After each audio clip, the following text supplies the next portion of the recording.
ये कहानी एक मुस्लिम लड़की, आयशा, और एक जिन की है। आयशा एक 18 वर्षीय लड़की थी जो अपने माँ बाप के साथ रहती थी। वो एक दिन अपने घर के पीछे वाले बागीचे में घूम रही थी जब उसने एक अनोखा और अजीब चीज देखा। उसने देखा कि एक उजाला सा चीज उसके सामने आया और फिर वह चीज एक जिन में बदल गया। जिन ने आयशा से कहा, मैं तुम्हारे घर का रखवाला हूँ। मैं यहाँ कई सालों से हूँ और मैंने तुम्हारी जिंदगी को करीब से देखा है। आयशा को ये बात सुनकर हैरानी हुई और उसने जिन से पूछा, तुम क्या चाहते हो? जिन ने जवाब दिया, मैं तुम्हारी मदद करना चाहता हूँ। तुम्हारे पास एक विशेष शक्ति है जो तुम्हें दुनिया में सबसे अलग बनाती है। मैं तुम्हें इस शक्ति को पहचान और इसका उपयोग करने में मदद कर सकता हूँ। आयशा ने जिन पर विश्वास किया और उसने जिन की मदद से अपनी शक्ति को पहचाना। उसने सीखा कि वह लोगों के दिलों को पढ़ सकती थी और उनकी भावनाओं को समझ सकती थी। आयशा ने इस शक्ति का उपयोग करके अपने आसपास के लोगों की मदद करनी शुरू की।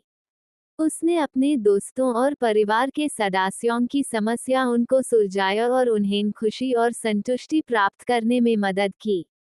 जिन ने आयशा की प्रगति को देखा और उसने उसकी प्रशंसा की।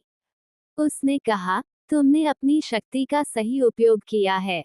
तुम अब एक सच्ची रखवाली हो। आयशा ने जिन को धन्यवाद दिया और उसने कहा, मैं तुम्हारे बिना ये सब कुछ नहीं कर सकती थी।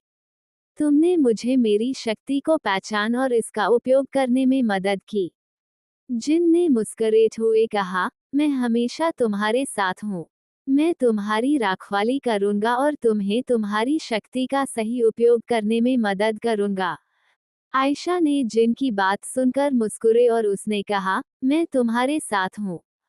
मैं हमेशा तुम्हारी मदद करने के लिए तैयार हूँ। इस तरह आयशा और जिन ने एक दूसरे की मदद करने का फैसला किया और वे दोनों एक साथ रहने लगे। वे दोनों ने एक दूसरे की शक्ति को पहचाना और इसका उपयोग करके वे दोनों ने अपने आसपास के लोगों की मदद करनी शुरू की। आयशा की कहानी एक प्रेरणादायक कहानी है जो हमें सिखाती है कि हर कोई अपनी विशेष शक्ति के साथ पैदा होता है। हमें बस अपनी शक्ति को पहचान और इसका सही उपयोग करने की जरूरत है।